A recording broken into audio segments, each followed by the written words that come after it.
Coronary angiography gives a visual impression about the severity of the stenosis, but it need not imply the actual functional significance of the stenosis in terms of flow physiology.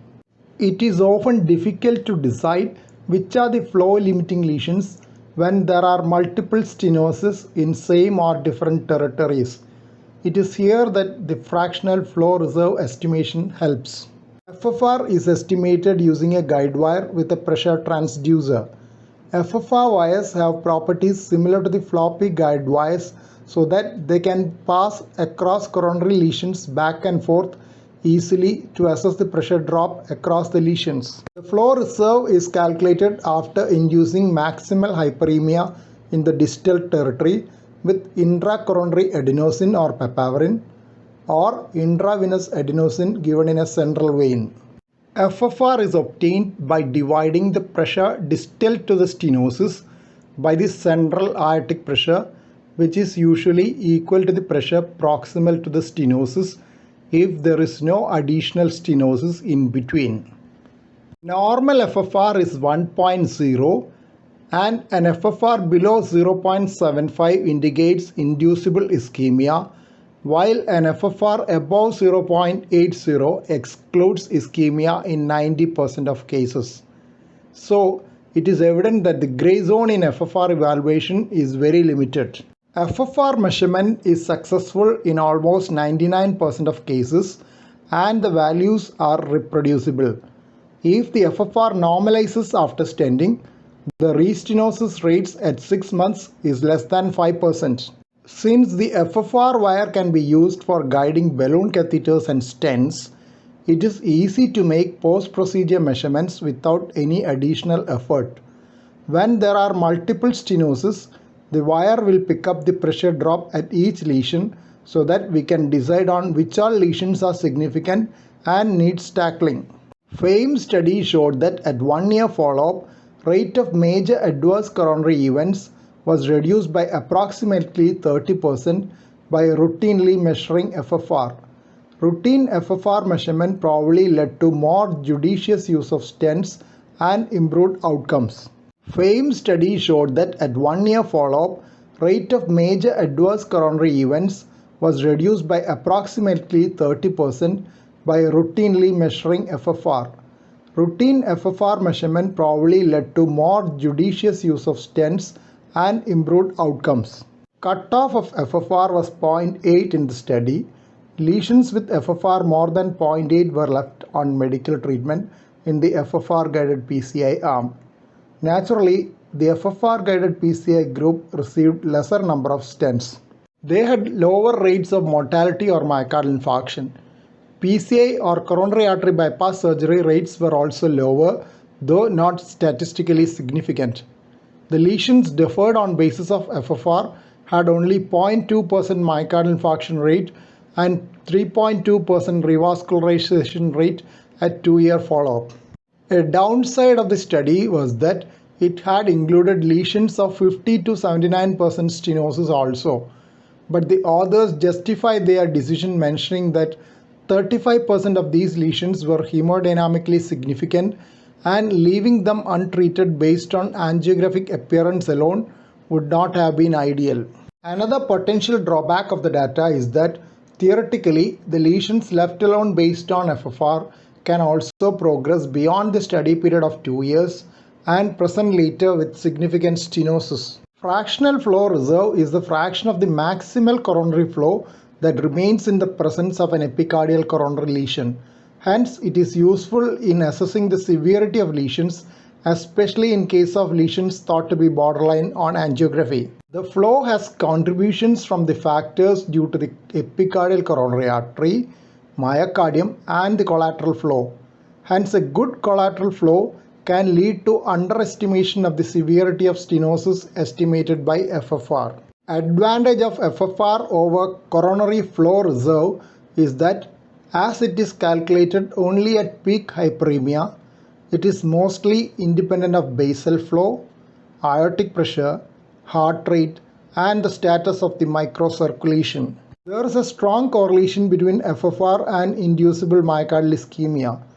An FFR below 0.75 identified physiologically significant stenosis. In patients with coronary lesions, FFR can be used to identify patients who will benefit from percutaneous coronary interventions. An FFR of less than 0.90 after coronary stenting would predict a higher event rate of 20% and an FFR below 0.8 an event rate of 30%, compared with 5 to 6% event rates in those with FFR above 0.9. Guide catheters without side holes are preferred for FFR estimation. Contrast should be flushed out and the guide catheter filled with saline for good pressure measurements.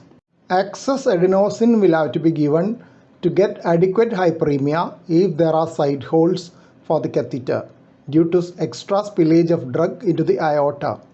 Matching of the wire tip pressure and the aortic pressure should be done before crossing the lesion. The level of the external pressure transducer should be adjusted to get a match of the tracings if necessary.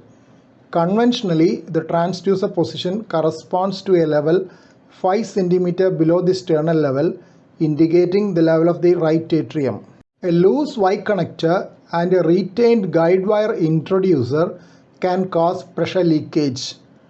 Drift in signals can be identified by repeat matching of the pressures after the wire pullback.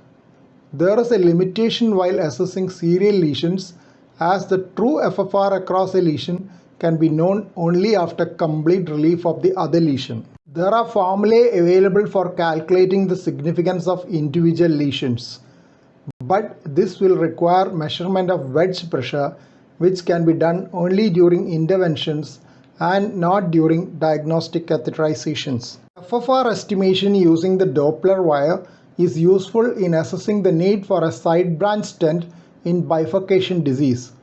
Usually, a stent is considered in bifurcation disease only if the side branch is large and almost equal in size to the distal vessel. Using a side branch stent increases the risk of stent thrombosis in the main vessel and is especially to be avoided in a thrombotic situation, as in acute myocardial infarction. If an FFR is available, it can measure the pressure difference across the lesion, and if the distal pressure is more than 0.7 times the proximal pressure, a side branch stent is considered unnecessary. Syntax score is calculated on a publicly available website using an online software. It can also be calculated on a downloadable software. It is used for coronary arteries with diameter more than 1.5 mm and having narrowing more than 50%. It also considers the potential difficulty in performing a PCI. Functional syntax score is an FFR guided syntax score. It recalculates syntax score by incorporating ischemia producing lesions determined by FFR. This reduces the number of high-risk patients and better discriminates risk for adverse events in patients with multivessel disease undergoing PCI. About 1/3 of patients originally thought to have high or intermediate risk were reclassified as lower risk by the functional syntax score. Functional syntax score was found to be better than syntax score in predicting composite of death, myocardial infarction and target vessel revascularization, as well as the composite risk of death and myocardial infarction at 1 year. FAME-2 study randomized 1,220 patients with stable coronary artery disease and angiographically significant stenosis in whom at least one stenosis had FFR 0.8 or less. They were assigned to either FFR guided PCI plus medical therapy or medical therapy alone. FFR guided PCI was associated with significantly lower rate of primary composite endpoint of death, myocardial infarction or urgent revascularization at 5 years than medical therapy alone. Those without hemodynamically significant stenosis who were entered in a registry had a favorable long-term outcome with medical therapy alone.